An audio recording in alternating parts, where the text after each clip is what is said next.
Here's how to join a Discord server.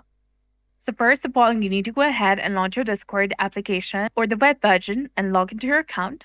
If you receive a direct message with an invitation, simply click on join to the right of the invitation. Alternatively, you might have an invite link outside of Discord. In that case, paste the link into your browser and Discord should open and you can click on join. If it does not open in the Discord, scroll down to the left side of the Discord and click on add server option, which is indicated by the plus icon over here.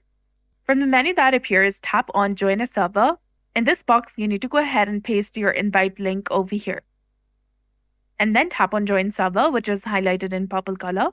If you do not have a link, and if you also do not have a link, you can go to the left-hand side of the screen, then tap on Discover, and here you can find communities. Browse the different categories at the top and click on one, then tap on Join Server option, and you'll be done.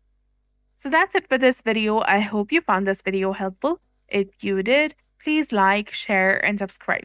Thanks for watching. We'll see you again in the next one.